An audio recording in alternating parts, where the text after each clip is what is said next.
Bonjour, Monsieur Valère. Comment vous allez?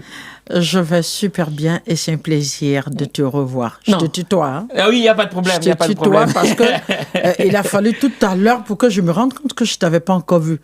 On parle tellement que je pensais que je t'avais déjà vu, en fait, Valère. Mais voilà, c'est un plaisir d'être là. Non, et surtout en face de toi. Tout le plaisir est pour moi. Je dis qu'on a fait trop de virtuel. Quand même. Maintenant, on est réel. Et vraiment, merci beaucoup pour le temps, mais surtout pour le contenu de qualité. Non, mais je t'en prie, c'est surtout à toi le merci.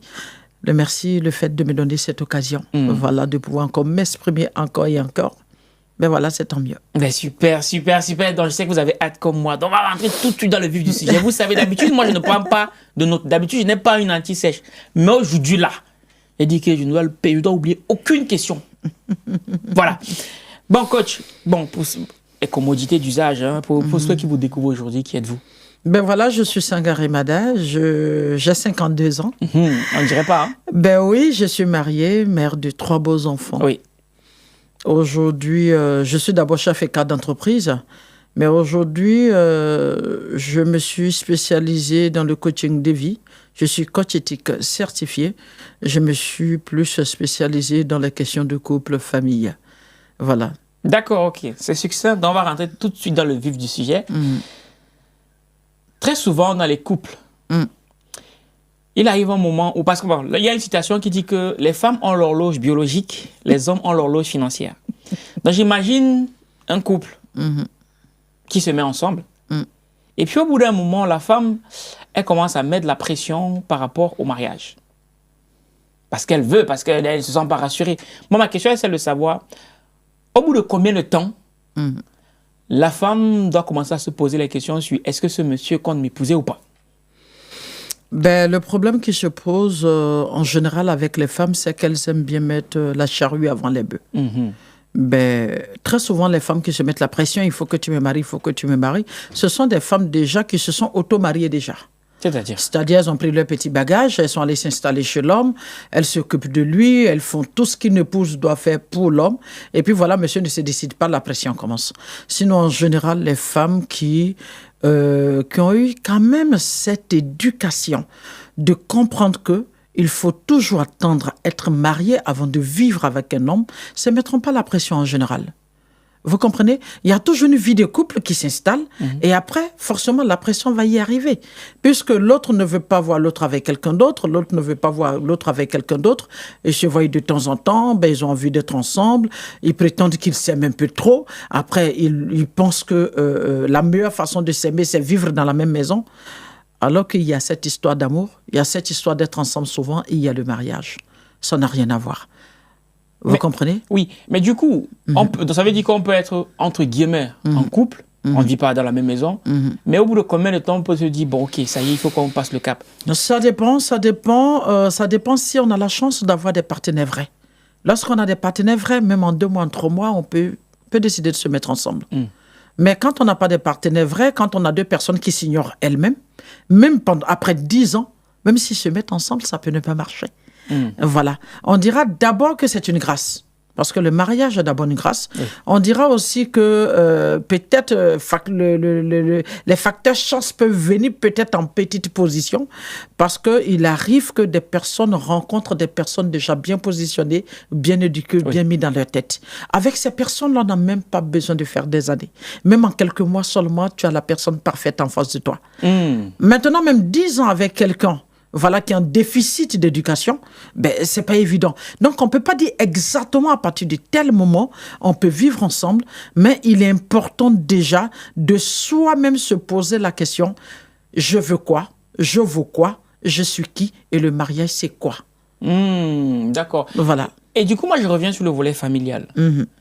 Très souvent, on a des familles qui mettent de la pression à leurs enfants, en l'occurrence, très souvent les femmes, mais même aussi les hommes, sur le fait de se marier. Donc, lorsqu'on est l'enfant d'une maman ou d'un papa, comment est-ce qu'on fait face à ça?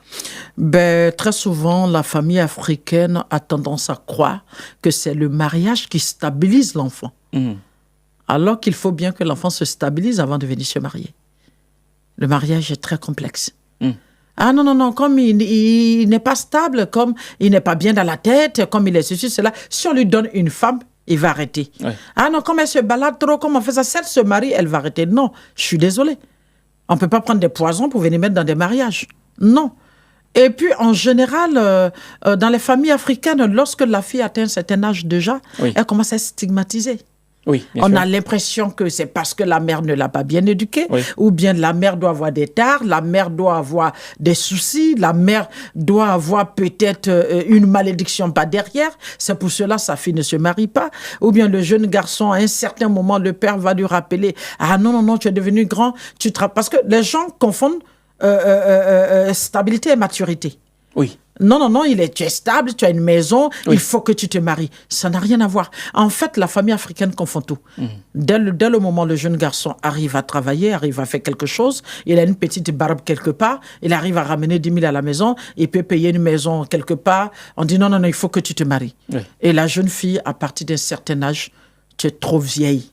C'est pas bien. Quand les gens te regardent, les candidats, les gens se moquent de moi. Et surtout quand c'est dans les familles polygames et que l'une des femmes a eu peut-être la chance de marier sa fille un peu plus tôt, elle commence à dire à l'autre, ben voilà, moi j'ai de la chance, toi tu n'en as pas, voilà, tes filles traînent ici, c'est à cause de ton comportement, c'est à cause de ton intérieur, c'est à cause de tes mauvaises pensées.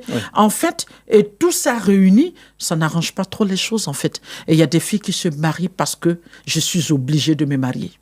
Mais tout ça, ça vient d'où ça? Parce qu'à vous entendre, j'ai l'impression que c'est typiquement africain. Oui, très souvent c'est africain, c'est un peu la tradition. La tradition que les gens confondent un peu avec la spiritualité. D'accord? Même moi qui suis musulmane, il est interdit d'obliger une femme à se marier. De la contraindre au mariage. Non.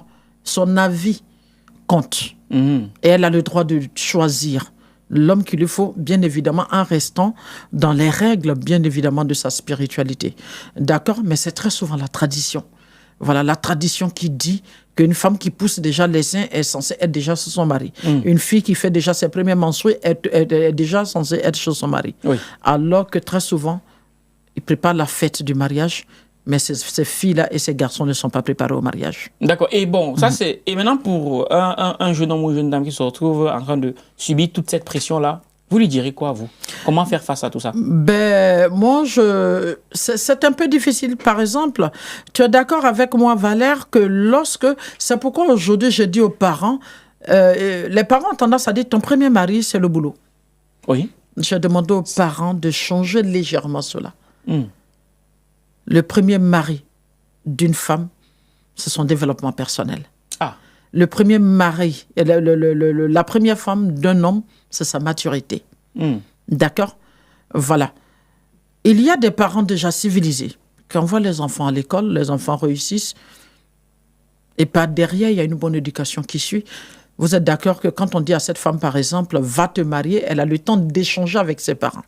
Il y a des parents qui sont encore rétrogrades, où on ne discute pas avec les parents, mais plutôt on s'exécute. On a l'impression d'être dans un service militaire. On s'exécute et puis après, on peut faire une réclamation. Souvent même, tu n'as même pas droit à la réclamation. C'est deux familles différentes. Donc, vous comprenez qu'on ne peut pas parler généralement.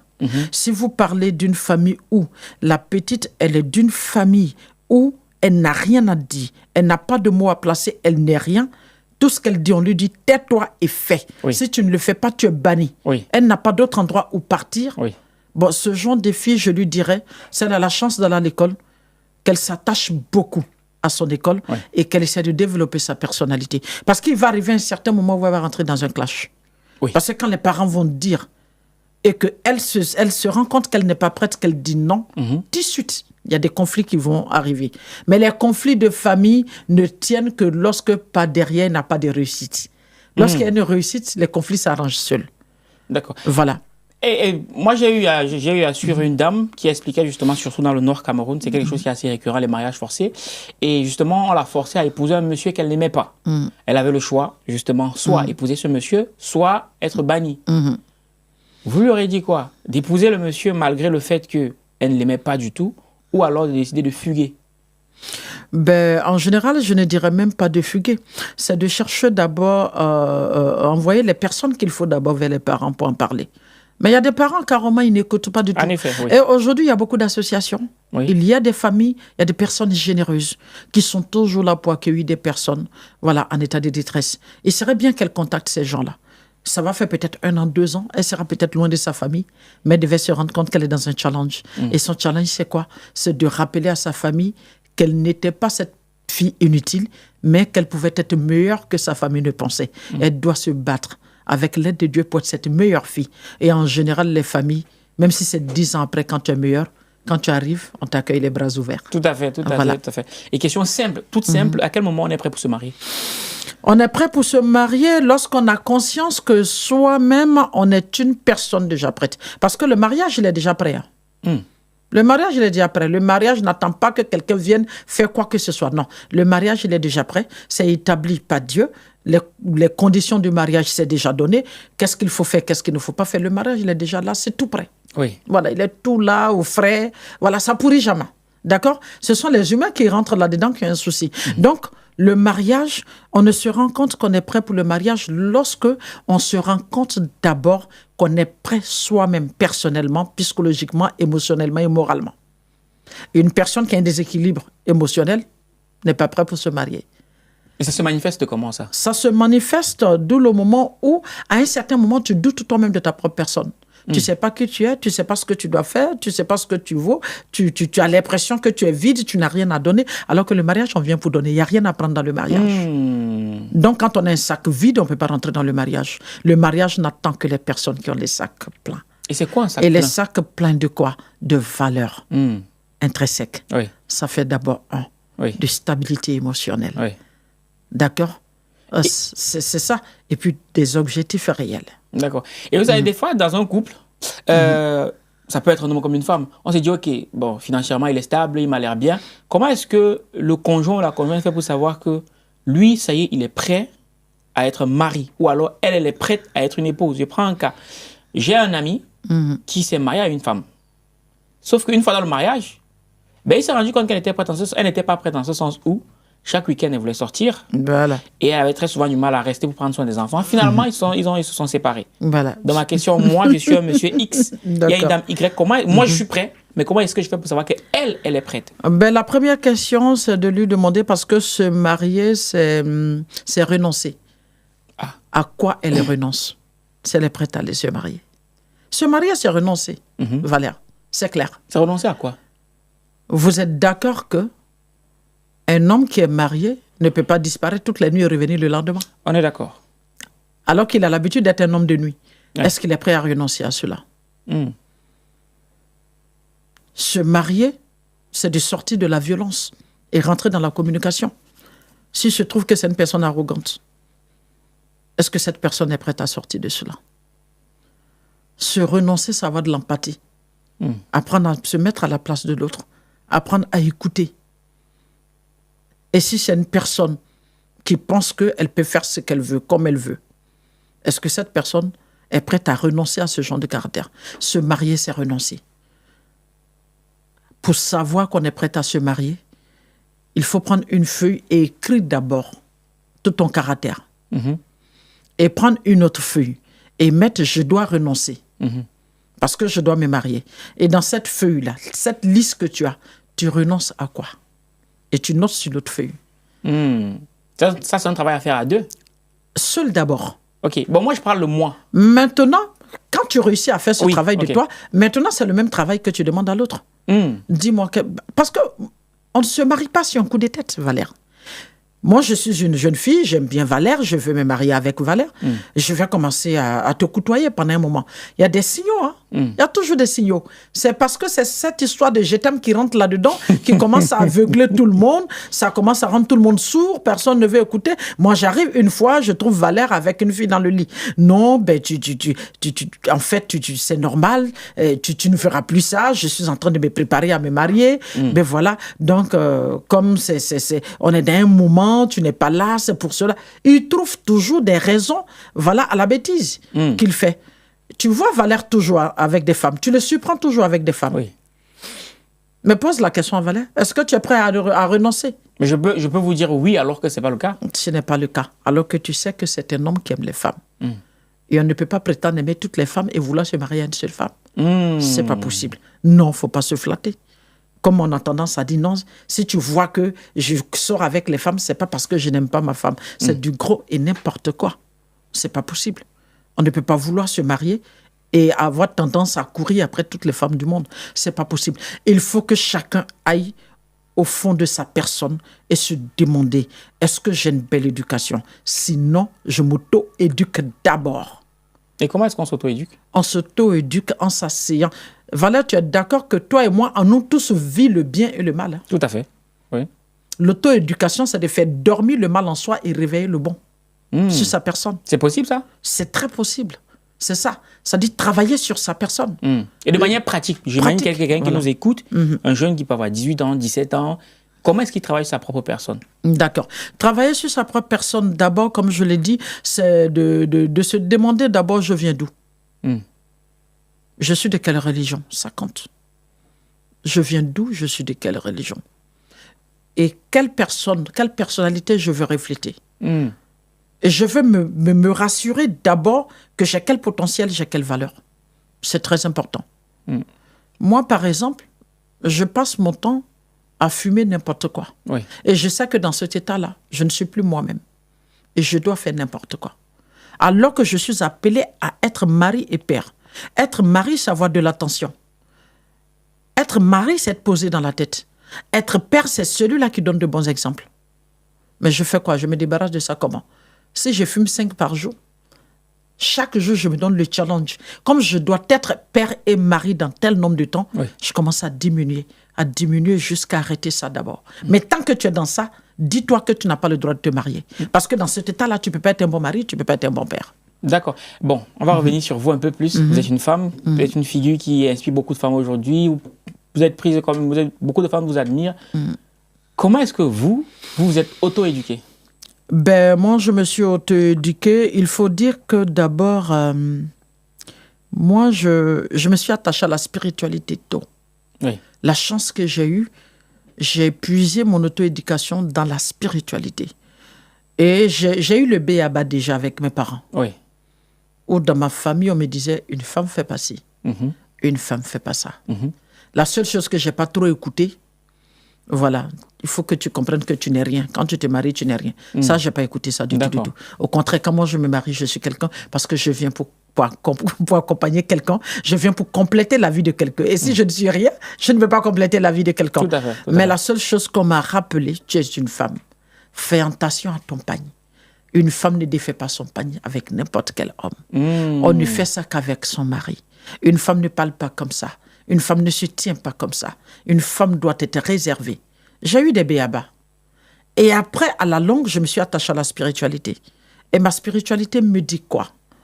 La meilleure des femmes, c'est celle-là qui sait se contenir. C'est celle-là qui a beaucoup de discipline. En fait, la seule chose que j'ai compris dans la vie, la réalité d'un humain, le vrai humain ne dépend que de la discipline. Et la discipline en toutes choses. Mais ma question qui va venir, c'est, vous l'avez compris quand? Après votre premier mariage ou avant? J'avais déjà le b.a.-ba. Oui. J'avais déjà des valeurs intrinsèques. Oui. Avant mon premier mariage. Oui. Mais c'est après mon mariage que j'ai développé ma personnalité. Là, il s'agit de moi. D'accord. D'accord? Voilà. Avant, c'était une autre madame. C'était la fillette, voilà, qui devait subir, voilà, qui devait s'arrêter, qui n'avait pas son mot à dire. Mais après cela, bien évidemment, c'est ce qui a fait que le premier mariage n'a pas réussi, puisque je me suis mariée pour me réfugier. Ah, voilà. Je ne suis pas partie pour donner. D'accord. Je suis partie pour prendre. D'accord. Et je suis allée prendre alors qu'il n'y avait rien à prendre. Et comme je n'ai rien eu, bien évidemment, je devais rester dans cette cabosse de souffrance.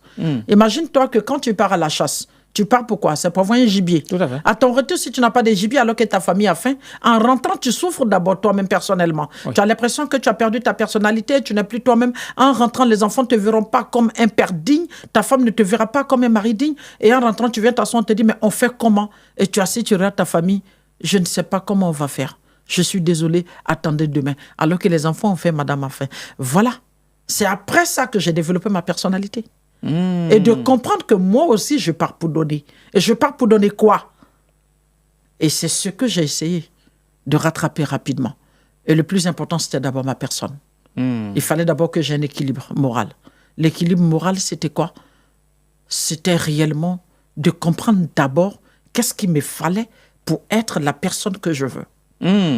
D'accord? Et après cela, il fallait gérer mes émotions. Oui. Et de savoir que personne ne fera de moi ce que j'ai envie d'être moi-même. Ah oui, c'est fort ça.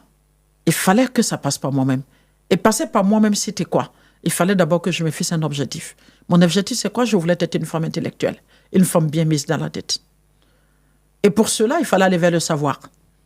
Donc, il faut se former. Et après la formation, maintenant, tu vas rentrer maintenant dans une vision. Ta vision, c'est quoi? C'est d'être cette femme-là qui épate le monde. Cette femme-là qui accompagne le monde. Cette femme-là qui devient une référence. Une référence en quoi? Avec l'étude du projet que tu t'accordes toi-même. Et voilà ce que j'ai envie de faire. Et tu t'appliques à cela. Et tu te bats toujours pour être excellente dans ce point. Et tout en restant disciplinée. C'est seulement dans la discipline qu'on réussit sa mission. Yes, c'est lourd. Aucune personne disciplinée ne peut être acceptée par une personne équilibrée. Alors que moi, mon canevas, c'est avec les personnes équilibrées. Je vais chercher les personnes déséquilibrées pour les accompagner à être équilibrées. Donc, je suis contrainte moi-même à l'équilibre. Et l'équilibre commence d'abord par la discipline personnelle. Non, ça c'est clair, ça c'est clair. Et justement, récemment, on a un de nos auteurs, c'est M. Maro Bala, à qui je fais un gros big up, qui a écrit un livre sur le mariage et les coutumes. Et il dit,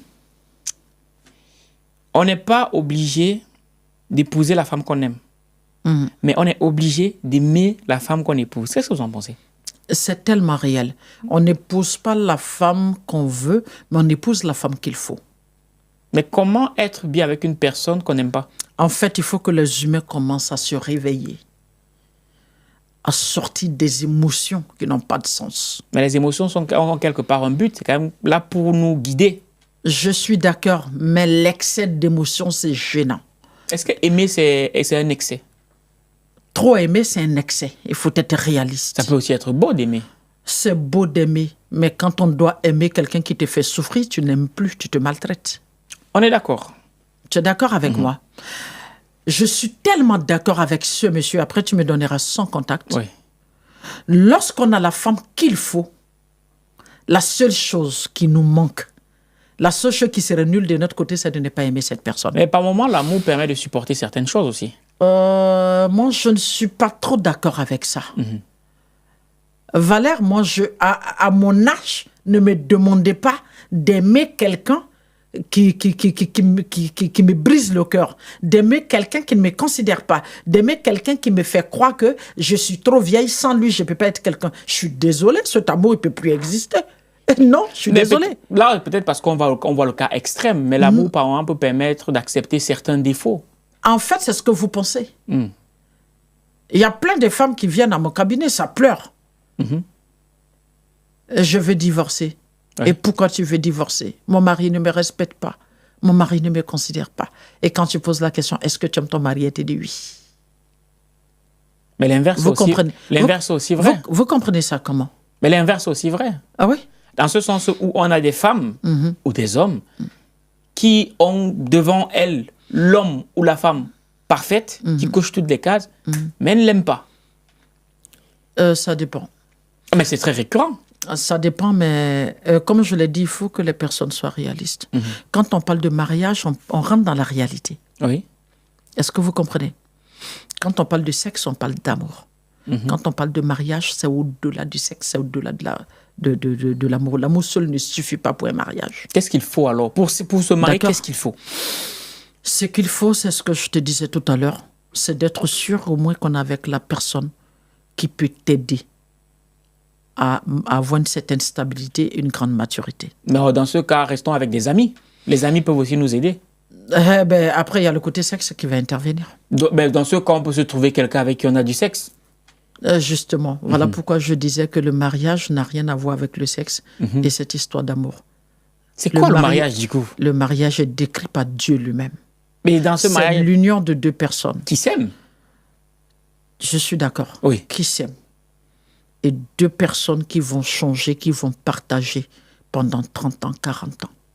Oui. Vous êtes d'accord? Le sexe pendant au-delà de 3 ans, 4 ans. L'amour même n'est plus comme avant.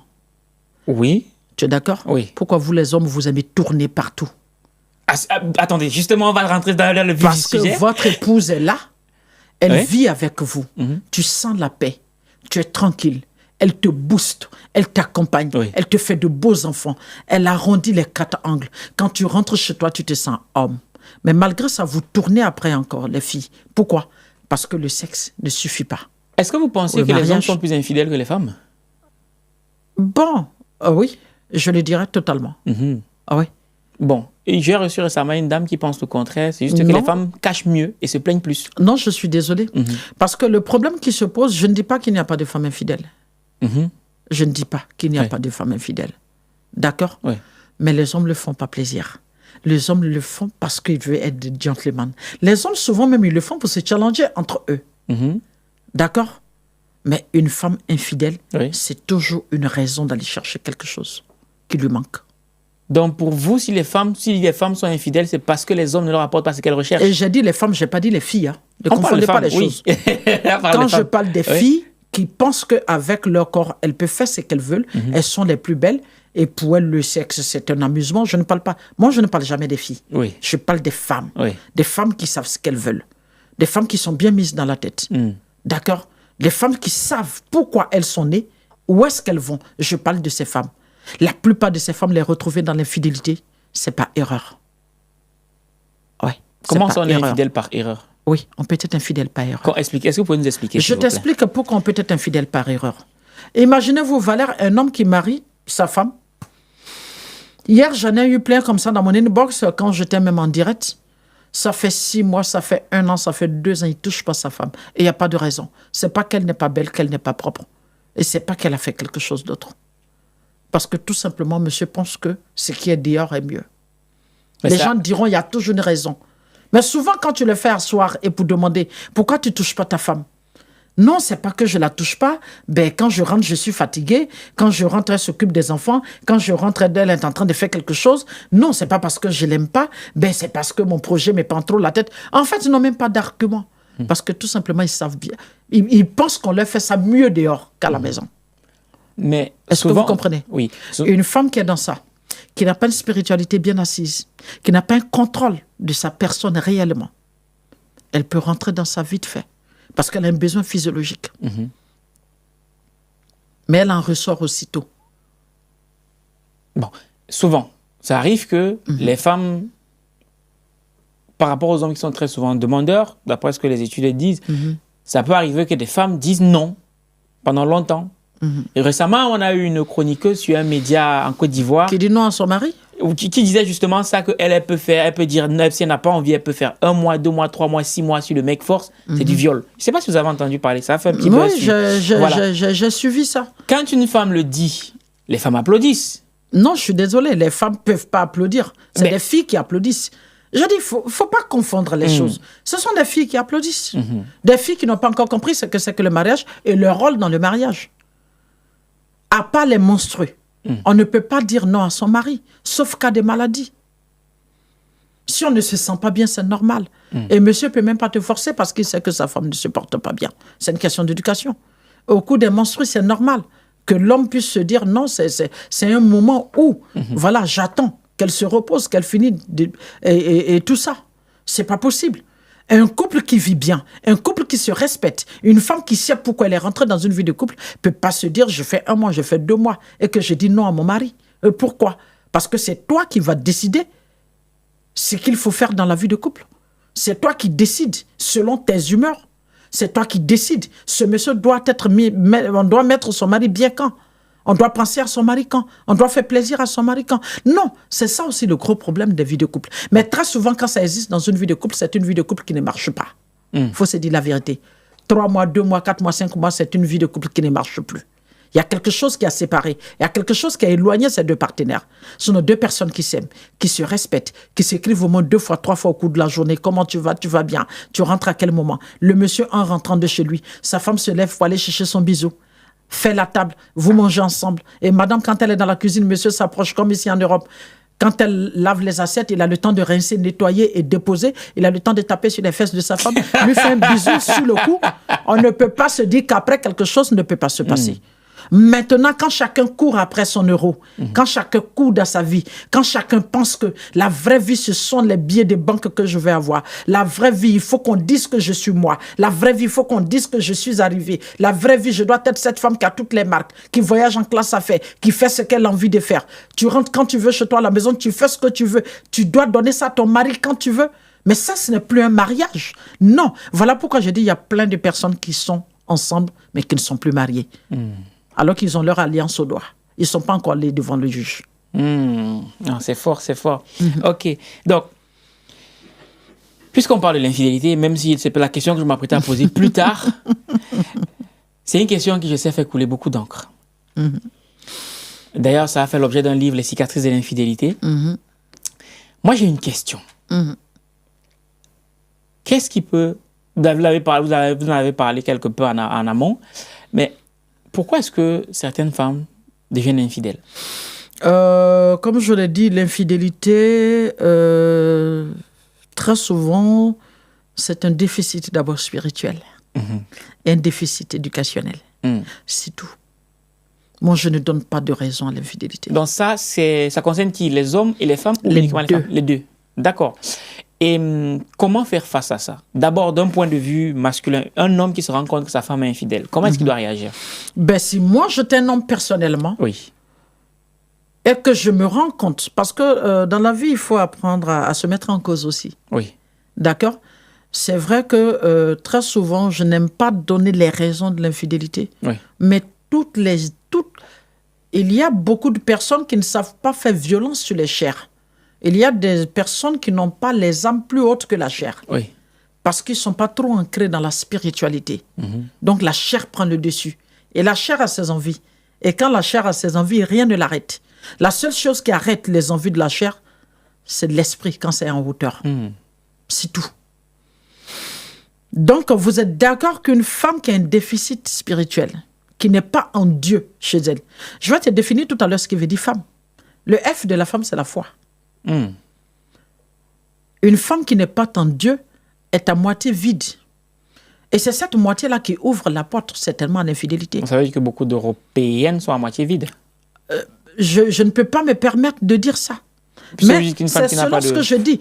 Mais c'est même pas seulement en Europe. Vous pensez qu'en Afrique, tout le monde va à l'église, tout le monde va à la mosquée? Bon, c'est pas parce qu'on va pas à l'église qu'on n'est pas quelqu'un de spirituel. On va pas à la mosquée, voilà. Vous pensez qu'en Afrique, tout le monde s'assoit pour prier son Dieu? Il y a des gens, quand ils se réveillent le matin, ils se lavent, ils prennent leur sac, pape, ils sont partis. La nuit, ils viennent, ils dorment jusqu'à matin. Ils oublient même qu'ils ont un créateur. Ils oublient de dire merci à Seigneur quand ils rentrent et ils oublient de se confier à Dieu quand ils sortent. Est-ce que vous comprenez? Voilà, lorsqu'on a un déficit de spiritualité, ça nous amène à tout faire. Parce qu'on ne se donne pas d'interdit. Parce que tout simplement, l'âme n'a pas pris le dessus sur la chair. Nous sommes dans les envies de la chair. C'est clair. Moi, je ne donne pas une femme infidèle. C'est une femme qui a un déficit d'éducation. Bon, imaginons... Et un déficit de spiritualité. Donc, un homme, il est avec sa femme, sa fille, ils ont 3 enfants, ça fait 10 années, 15 années de mariage, et du coup, sa femme est infidèle. Il fait quoi? Mais il divorce. Tout de suite. C'est tout. Ok, d'accord, au moins c'est clair. Pourquoi? Voilà, la question est très bien posée. Parce que, au moins s'ils étaient seuls, même les deux, je pourrais comprendre que les deux ne savent pas ce qu'ils veulent, donc ils se permettent de faire ce qu'ils veulent. Mais quand il y a des enfants, c'est encore grave. Et puis dis-moi, l'infidélité, quand on part, on va chercher quoi? Je sais pas. Si ce n'est pas l'argent, c'est le sexe. Bon, en général, c'est le sexe. Même quand c'est l'argent qu'on part chercher, on passe par le sexe pour avoir l'argent. Et dites-moi, est-ce que c'est le sexe qui donne l'argent? Ça dépend. Est-ce que c'est l'argent qui donne le sexe? Pourquoi les gens n'ont pas encore compris que quand on se remet à Dieu, il établit qui il veut, quand il veut, comme il veut. Il a donné l'intelligence à tout le monde de se battre et d'aller chercher la sueur de son front pour vivre licitement. Pourquoi les humains n'ont pas encore compris cela? Pourquoi chacun pense qu'il peut faire ce qu'il veut comme il veut? Est-ce qu'on est quitté au ciel pour tomber? Est-ce qu'on est dans une jungle? Est-ce que nous sommes des singes pour sauter comme ça un peu partout? Mais si personne ne se donne d'interdit, on avance comment? Le monde avance comment? La génération se rattrape comment? Je suis désolé. Quand ça ne va pas dans une vie de couple, on s'assoit, on en parle. Quand on en parle que ça ne va pas, on décide de se séparer. Chacun va faire sa vie avec celui avec lequel on trompe son mari. Donc pour vous, il n'y a rien à rattraper dans un couple qui a des enfants et dont la femme est infidèle. Il n'y a rien à rattraper. Il n'y a rien à rattraper. Soit elle sort de son infidélité pour se rendre compte qu'elle a une grande mission auprès de ses enfants, qu'est l'éducation. Donc si je comprends bien, une femme peut être infidèle et ta fille, en grandissant, doit savoir que lorsqu'on ne sent pas son mari, lorsqu'on n'aime plus son mari, on peut le coucher avec n'importe qui. Okay. Donc, ça veut dire, je suis désolé. Et si elle stoppe ces cas d'infidélité, c'est possible. Si elle stoppe, et que par conscience, parce qu'il arrive que toutes les âmes ne sont pas fortes. Si par erreur elle a glissé, et qu'après elle s'est rendue compte que c'est une erreur, c'est pour cela que Dieu parle de pardon et de repentir. Voilà. Si c'est un homme qui a cette sagesse-là, de comprendre que peut-être de sa faute, de par sa faute, sa femme n'a pas été assez sage, elle, à son tour, de comprendre que ne laissez pas l'indiscipline, les autres, vous entraîner dans des choses qui peuvent vous sortir de votre zone de responsabilité. Mais si elle est rentrée par là-bas, c'est une personne, elle est humaine. Et cette erreur-là, si elle a compris qu'elle retourne, ben il n'y a pas de problème. Le pardon et le repentir existent. Elle se repentit d'abord vis-à-vis de son Seigneur, et puis ben voilà, elle se fait pardonner vis-à-vis de son époux, et puis la vie est belle, on continue. Ok. Et l'inverse, un homme qui trompe sa femme. Ben, un homme qui trompe sa femme, je dis, c'est la même chose. C'est un déficit. C'est un déficit d'éducation et de spiritualité. Aucun homme ne restera fidèle parce que sa femme est belle. Aucun homme ne reste fidèle parce que sa femme est bien. Aucun homme ne reste fidèle parce que sa femme est la meilleure. Ça tombe bien que vous parliez de ce sujet. Est-ce que vous comprenez? Ils s'en foutent de savoir si vous êtes bien, si vous êtes meilleur, si vous êtes belle. Ils font des choses parce qu'ils ont envie de le faire, parce que ça leur fait plaisir. C'est tout. Quand un homme a envie de faire sa bêtise, il fait. Il s'en tape de savoir tes émotions. Qu'est-ce que ça peut te faire? Mais vous ne pensez pas qu'une femme peut pousser un homme à être infidèle? Non, je suis désolée. Mais pourquoi est-ce que l'inverse serait vrai? Non. En fait, c'est ce que j'ai dit tout à l'heure. Évitez que l'indiscipline, évitez que l'irresponsabilité de quelqu'un vous amène dans une zone d'irresponsabilité. Mais est-ce que vous ne vous contredisez pas? Tout à l'heure, vous avez dit que un homme, peut-être du fait qu'il prive sa femme d'une intimité, ça peut la pousser à être infidèle par erreur. Maintenant, je demande, est-ce que l'inverse n'est pas vrai? J'arrive tout à l'heure. D'accord. Tu comprends? Oui. En fait, moi, je parle de la chose d'abord globalement avant de rentrer dans le restreint.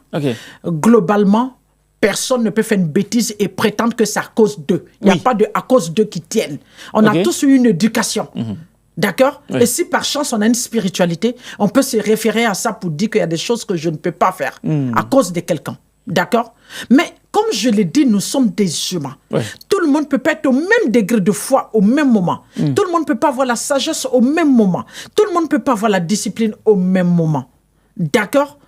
Et pour cela, on peut accepter de concéder cela à certaines personnes parce qu'il y a certaines femmes, dès qu'elles sont mariées, elles s'oublient. Elles s'oublient, c'est-à-dire? Elles oublient par exemple qu'elles doivent rester coquettes. Je me rappelle, je suis rentrée chez une dame, une belle photo de mariage. Quand j'ai vu la photo de mariage, j'ai dit waouh, mais elle était belle le jour de son mariage. Mais c'est qui celle-là? Elle dit c'est moi. J'ai dit c'est toi, oui. Tu es sûr que c'est toi, oui. Mais elle a pris plus de 100 kilos.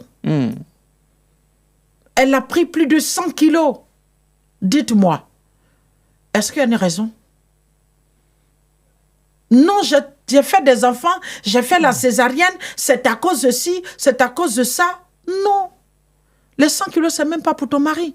Et les maladies qui suivent. Un mari qui avait l'habitude de retourner sa femme comme il veut. Et maintenant, il doit se débattre pendant 2 heures ou 4 heures avant de l'atteindre. On est dans quoi? Une femme qui ne sait pas qu'elle doit aller chez la coiffeuse pour se faire le shampoing.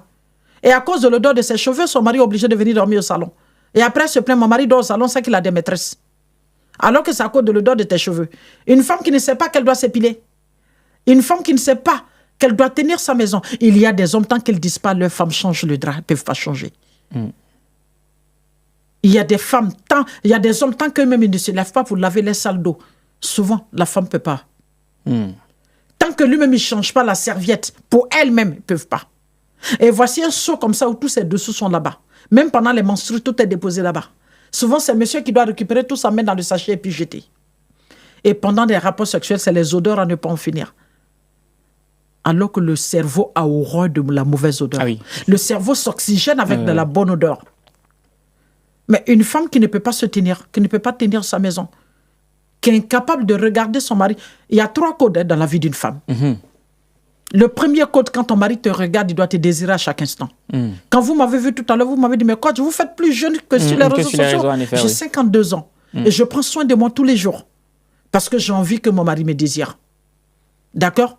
Le 3e code, le 2e code, quand ton mari décide, tu l'accompagnes. C'est ça, être utile et une solution dans sa vie de couple. Et ça donne toujours envie à ton mari de t'avoir dans ses bras. Parce qu'il sait que tu es une femme utile. Et le 3e code, quand ton mari n'est pas là, il sait que tu assures. Donc tu es une reine. Tu es sa reine. Et on a toujours ce plaisir d'être aux côtés de sa reine. Maintenant, si tu passes, quand l'homme doit rentrer dans son véhicule, pour descendre de sa voiture, il sait qu'il y a un scandale qui l'attend. Parce que tu es celle-là qui se plaint en permanence, qui crie en permanence, qui ne sait pas utiliser sa langue pour faire plaisir à son mari, ne sait pas utiliser ses yeux pour donner un regard sensuel à son mari, ne sait pas utiliser ses oreilles pour écouter son mari, toujours en train de trouver les problèmes n'importe où et n'importe comment. Et tu ne donnes aucune envie à ton mari d'être avec toi. Parce que le sexe, son problème, c'est qu'il reçoit des ordres du cerveau. Et quand le cerveau n'est pas en paix, il dit au cœur, cher ami, moi je ne suis pas en paix. Et je suis désolé, je n'ai envie de rien. Et le cœur donne instruction au sexe pour dire, Joe, on n'a rien à faire aujourd'hui, on dort. Voilà comment ça se passe. Je vous avais dit quoi? J'adore votre franc-parler, j'adore. Donc vous comprenez que quand on rentre dans ce restreint-là, la femme peut être la base de l'éloignement de son mari. Et bien évidemment, quand un homme s'éloigne, c'est rien d'autre. La nourriture, il y en a dans les restaurants un peu partout. Et bien évidemment, c'est d'être dans les bras d'une autre femme, mais que les hommes comprennent. Ne permettez pas à ce genre de femme de vous faire dévier, d'aller attirer la colère de votre Seigneur dans l'infidélité. Ok, super. On parle beaucoup d'infidélité. On va rester un peu dedans. Coach, mon mari est infidèle. Comment est-ce que je fais pour le récupérer? Vous répondez quoi? Il n'y a pas à récupérer. Je dis aux femmes, ne cherchez pas à gérer l'infidélité de vos maris. Cherchez à maîtriser votre vie de couple. Faites votre part. Ne demandez pas à votre mari d'être ce que vous voulez. Faites de sorte que vous vous sentez bien dans la relation dans laquelle vous êtes. C'est le plus important. C'est possible, ça? C'est très possible. Et comment? Si tu ne fouilles pas son téléphone, si tu ne cherches pas à savoir où il va, quand il rentre, ce n'est pas ton problème. Mais une chose est sûre, je suis tellement bien mise, il ne peut pas me regarder et puis ne pas me dire non. C'est pas possible. Quand il dit, je sors avec mes amis, tu dis, ok mon cœur, moi j'ai besoin de toi. Allez, viens faire ma part d'abord. Et puis tu pars. Souvent, même quand il finit ça, il dort. Mes amis, là, ils vont attendre. Puis s'il allait voir une fille, il vient de finir de faire ça avec sa femme. Très souvent, les hommes sont discrets.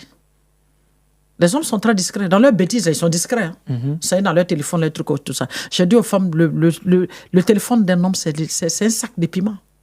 Évitez de prendre ça et puis de déposer. Vous voyez le piment en poudre, là, les petits piments là, qui piquent là. Quand on renverse dans un sac, et puis après on vide le sac, et puis le sac est là. Et quand tu prends ça, tu déposes sur ta tête, tu t'entends à quoi? Ça va piquer. Les yeux, ça va pleurer. Le nez, les mots vont sortir. La bouche, ça va baver. C'est ça le téléphone d'un homme. Il y a des femmes qui peuvent faire 72 heures. Quand leur mari dort, elles sont sur le téléphone en train de chercher. Vous cherchez quoi? Ils le font déjà, je vous dis. Je vous dis qu'ils le font déjà. Sur les 100% des hommes, les 80 sont vicieux, les 20% sont pervers. Ils sont déjà dedans. Il y a peut-être 2 qui ont la crainte de Dieu qui sont à côté. Vous cherchez quoi, les filles? Faites votre part dans votre vie de couple. Restez des femmes coquettes. Assurez avec vos maris. Accompagnez-les. Et puis rappelez-vous que vous êtes dans votre bulle. Quand tu es dans ta bulle, que tu dis qu'aucune femme n'existe que toi, est-ce que tu peux avoir des rivales? Moi, quand tu m'as dit depuis que je suis là, je suis dans ma bulle, Valère. Dans ma bulle, là, aucune femme ne vit dans ce village-là avec moi. Je suis la seule femme. Je suis la plus belle. Je suis la meilleure. Je suis la plus intelligente. Je suis mieux que tout le monde. Donc, mon mari ne cherche aucune femme. Même s'il s'en tape sans, je n'en ai rien à faire. Mais est-ce que c'est pas vous mettre des œillères? Comment? Mais est-ce que c'est pas vous mettre des œillères? Non. Vous refusez de voir la réalité? Non, pas du tout. Je suis dans mon bien-être et je suis tranquille. Je me fais mon film et je suis tranquille dans mon film. Mais sauf que votre film, c'est pas la réalité. Mais c'est une grande réalité. Ça dépend de ma conception. On regarde tous la télé. Oui. C'est qu'on se dit là, c'est ça. Vous êtes d'accord avec moi?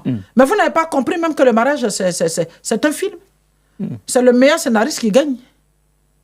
Nous sommes dans un film. Un film de quoi? Un film de réalité. Ah oui. Quand vous regardez les télés, là, il y a des films que vous aimez, non?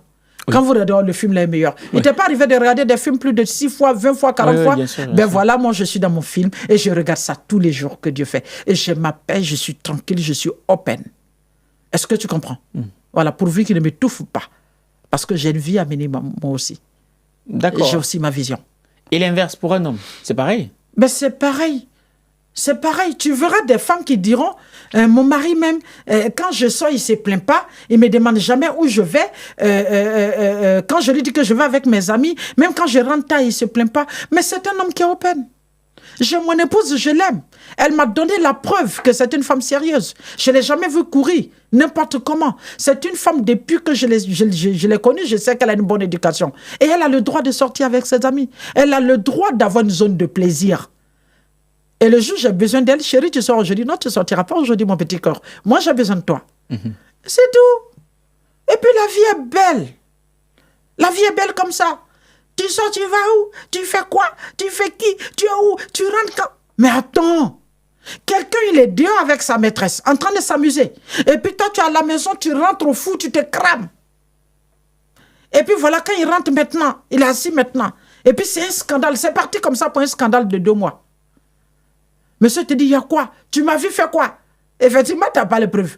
Oui, tu es rentré tard. Je te connais. C'est que tu étais avec une autre femme. Et ça commence à se bouder pendant 2 mois.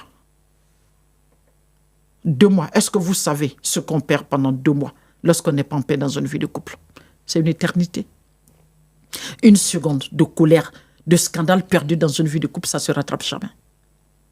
Et la vie n'est pas longue. Prenons la peine de vivre ce qui est pour nous. Parce que vous le voulez ou pas, les choses vont se faire d'elles-mêmes. Mais est-ce que vous n'êtes pas en train de pousser les hommes dehors et les femmes aussi? Celui qui a envie d'aller dehors, celui qui va dehors, c'est qu'il est déjà dehors ou il a envie d'aller dehors. Une femme qui a envie d'aller dehors par rapport à ce que quand tu m'as dit, c'est que tu es déjà dehors. C'est que ton cerveau en avère. C'est pas ce que moi je vais dire qui va t'amener dehors. Est-ce que tu comprends? En fait, c'est une manière de dire que il faut que chacun commence à être responsable. Il faut que chacun commence à se discipliner dans sa vie de couple. Il ne faudrait pas que l'autre se dise, parce qu'après on rentre dans une tontine. Hein. Comme il se comporte comme ça, je fais ça. Comme je fais ça, c'est à cause de ça, il fait ça. Mais il y a des hommes qui disent carrément, d'accord, moi il ne me parle pas, moi je m'en fous, moi il ne couche pas avec elle. Hein. Moi il ne se comporte pas bien avec moi, moi je m'en fous, je fais ceci, cela. Au lieu de rentrer dans cette tontine-là, si vous faites la paix chez vous à la maison, c'est pas tranquille. Et puis dites-moi, à beau chercher les femmes, est-ce qu'on peut chercher toutes les femmes du monde? Non, c'est pas possible. Non. Et puis quand on rentre dans un hôtel qu'on sort pour vous, monsieur Valère, quand vous êtes un homme, ça fait combien de temps? Votre femme vous suit? Ça fait combien de temps? 8 ans. Hein? 8 ans. Non, quand vous rentrez dans un hôtel avec une femme que vous sortez, ça fait combien de temps? Ouais, je sais que tu ne pourras pas répondre parce que si tu dis 5 minutes, ta femme te dira que tu fais la même chose. Si le temps que vous rentrez, ressortez, si c'est trop, c'est 1 heure, 2 heures du temps. Ah bon, moi je sais pas, je l'ai jamais fait.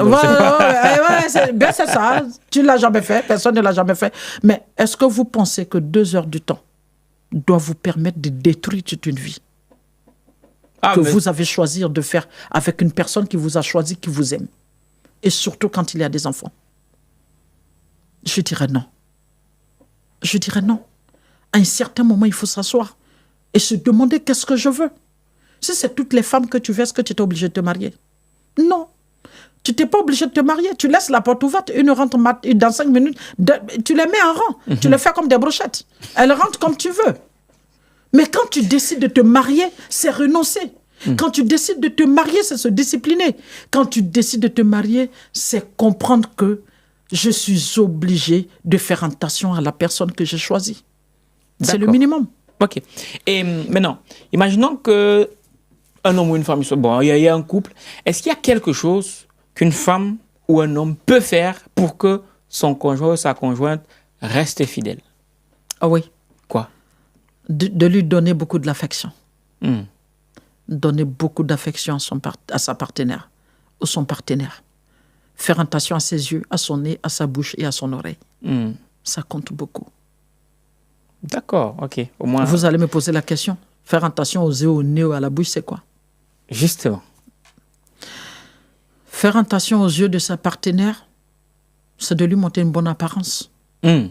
Vous parlez souvent des femmes qui attachent un panier dans le salon. Mais on en connaît d'entre vous qui portent de gros caleçons, c'est déchiré et puis lâché avec. Ça ne lui dit rien. Il grossit, son ventre devient devant lui comme ça. Et puis c'est quand les jambes deviennent tout petits. Ça ne sert plus. C'est pas normal. Il faut faire attention. Il faut faire attention aux yeux de son partenaire. D'accord? Et il faut faire, quand je dis encore, il faut faire attention aux yeux de son partenaire. Quand ton partenaire te lance un regard, qu'il ne voit pas un regard méchant, froid, que tu retournes vers lui. Il faut permettre à son partenaire d'avoir un bon regard. Quand tu rentres à la maison, qu'il se rend compte que sa maison est bien tenue. Vice-versa. Quand madame n'arrive pas tôt, monsieur peut l'aider à le faire. Mais que les femmes comprennent qu'on est en Afrique, que c'est aussi votre rôle. Il faut faire attention au nez de son partenaire, l'odeur. Bien sûr. C'est pas seulement les femmes. Ouais. Les garçons aussi doivent bien se tenir. Ouais, d'accord. Il faut faire attention aux oreilles de son partenaire. Vous savez, quand on sort de vilaines choses et que ça rentre dans l'oreille de l'autre partenaire, ça brise. Ouais, d'accord. Ouais. Il y a des hommes, par exemple, qui osent sortir cette phrase. Est-ce que toi, tu es une femme? À son épouse. Et il y a des femmes qui osent dire à son mari, les hommes avec lesquels je couchais, est-ce que tu peux te comparer à ces gens? Imagine-toi ce genre de phrase dans une vie de couple. Les gens s'insultent dans une vie de couple. Les gens utilisent leur langue pour se faire mal, jusqu'à ce que l'oreille de chacun d'entre eux souffre. Alors que ce que vous entendez, ça reste. Le cerveau retient. Il y a des choses quand tu dis à ton partenaire, même si vous faites 50 ans de vie, il est dans la méfiance. Ou bien elle est dans la méfiance. Ouais, c'est vrai. C'est vrai. Il y a des choses, quand tu sors vis-à-vis de ton partenaire, il est dans la méfiance. Même s'il ne divorce pas, il est méfiant. Ouais. Et la plus petite occasion, il va te faire ça bien. Tranquille. Surtout quand un homme n'a pas assez de moyens. Ou bien au cours du cursus, il perd son boulot. Et que madame a les moyens. Et qu'elle lui rappelle en ce moment-là qu'il n'est rien. Qu'il ne vaut rien. Qu'il n'apporte rien. Alors qu'au cours de son enfance, on lui a dit ça. Ça a laissé de grosses cicatrices. Et maintenant qu'il a été éprouvé, on lui rappelle ça. Il met ça dans un panier. Et le jour où il gagne du travail, il fait son achat. Tout de suite. Ouais. Il met ça dans le panier, il met à côté de la caissière. Et le jour où ça va net, il fait son achat. Il va se passer de toi. Vice-versa. Et justement, puisque vous parlez de ça, pourquoi est-ce que les femmes sont aussi intransigeantes par rapport au fait que l'homme doit être assis financièrement? Ben, c'est normal. Vous êtes fort. C'est Dieu qui vous a créé comme ça. Dieu vous a créé pour être fort. Dieu vous a créé pour être responsable. Dieu vous a créé pour être bien assis. Et Dieu vous dit que vous êtes des chefs. Un chef, c'est pas n'importe quoi. Un chef, ça se bat. Un chef, ça va chercher. Un chef, ça s'assoit. Et un chef, ça assume. C'est pas nous qui l'avons dit, c'est Dieu qui a dit ça. Ok. Et qu'est-ce que vous pensez du 50-50 dans les couples? Moi, je ne suis pas d'accord. Moi, il n'y a pas de 50-50 chez moi. Tu fais ta part et le jour où tu es coincé, je viens en complémentarité tout de suite. Et quand je me rends compte que tu ne m'obliges pas à faire, je fais même plus que toi. Et quand tu m'obliges à faire, je te rappelle que c'est toi l'homme de la famille, c'est toi qui m'as doté, c'est toi le chef de famille. Et c'est toi qui rappelles, c'est moi le chef ici. Et je ne permets pas ça. Et quand tu dis ça, tu ne permets pas aussi qu'on t'entretienne. C'est clair. Ah oui. Ça coule de source. Ouais. On est d'accord. On est d'accord. Et justement, très souvent, lorsque la femme gagne un peu plus que l'homme, très souvent, ce qu'on a observé, les femmes mettent à mal l'autorité de l'homme. Certaines femmes. Certaines femmes. Qu'est-ce que vous diriez à une femme qui se comporte comme ça? Il faut dire que la plupart des cas que j'ai vus, c'est vrai qu'il y a certaines femmes qui sont de nature, elles ne sont pas bien éduquées. Ouais. Elles ne savent pas parler, elles ne savent pas se comporter. Ce n'est pas forcément ce qu'elles ont. Hein. Voilà, elles ont cette habitude-là de dire n'importe quoi sans s'en rendre compte. Voilà, elles ne font pas attention à leur langue. Elles ne tournent pas leur langue 2 fois avant de parler à leur époux. Elles n'ont pas encore compris le sens du respect voilà, de son partenaire. Elles n'ont pas encore compris la considération qu'elle est censée avoir pour son mari. Elle n'a pas encore compris que son mari est le chef de famille et qu'elle lui doit respect et considération. Ça, c'est une question d'éducation. D'accord? Et après, la plupart des cas que je vois, c'est que quand les femmes commencent à voir plus, l'homme commence à être un adversaire.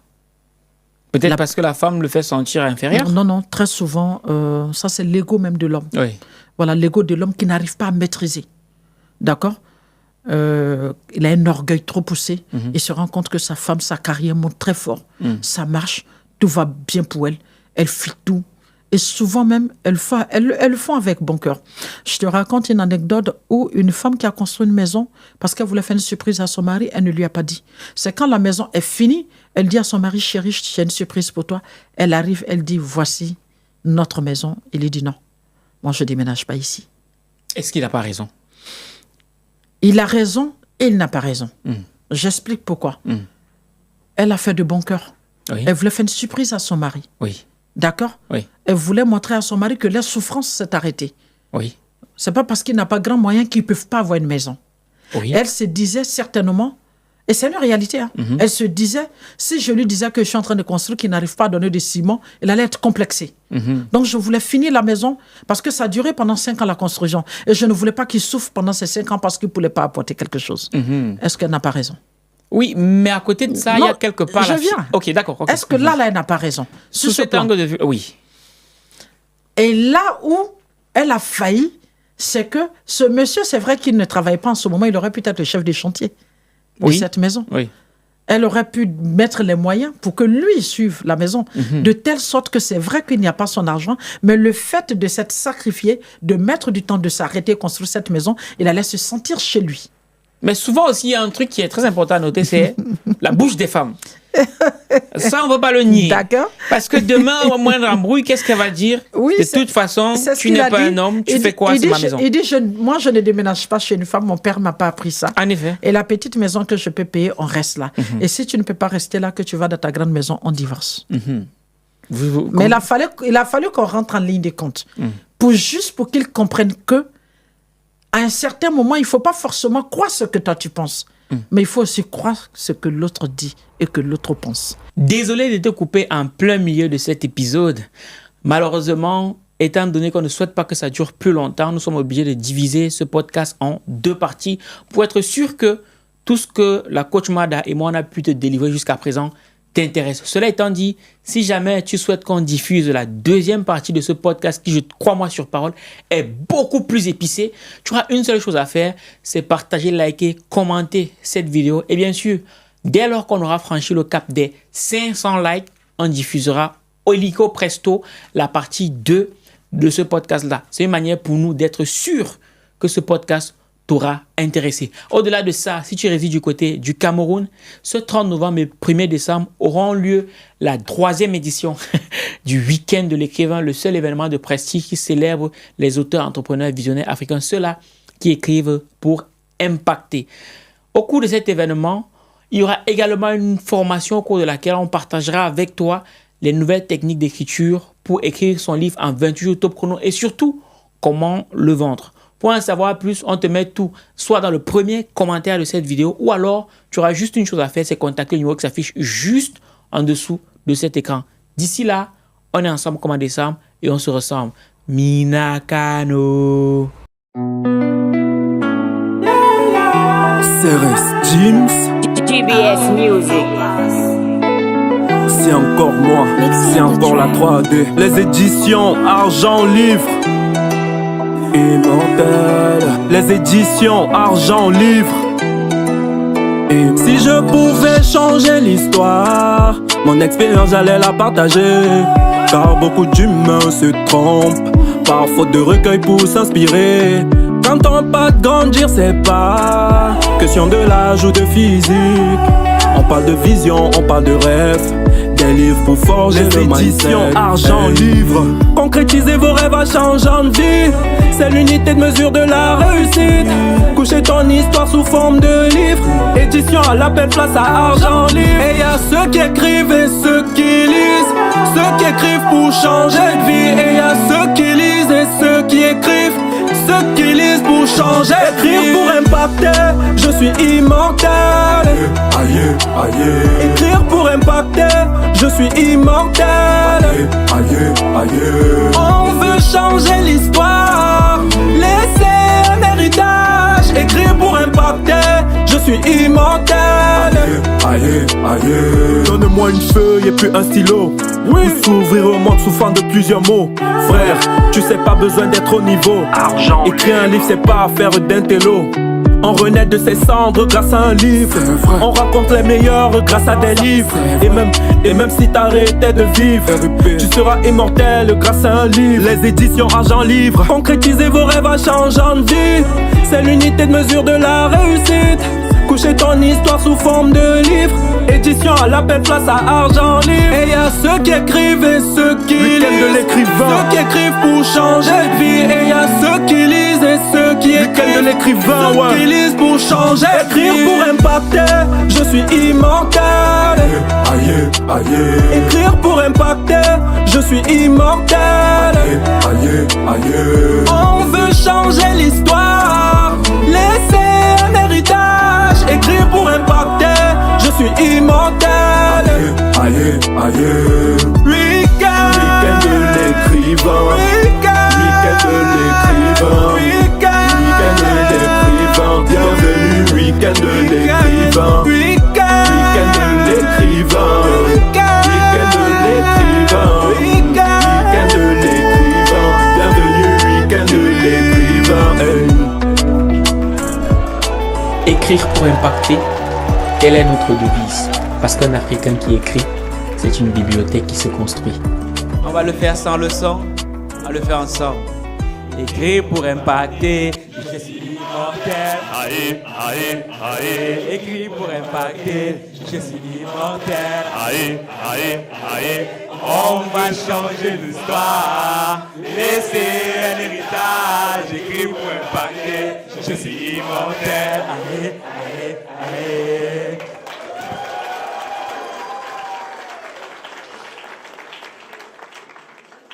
Merci beaucoup, vous pouvez vous asseoir. Est-ce que Maître Béco dans la salle? Oui. Ok, super. Donc, j'ai envie de commencer par remercier toutes les personnes.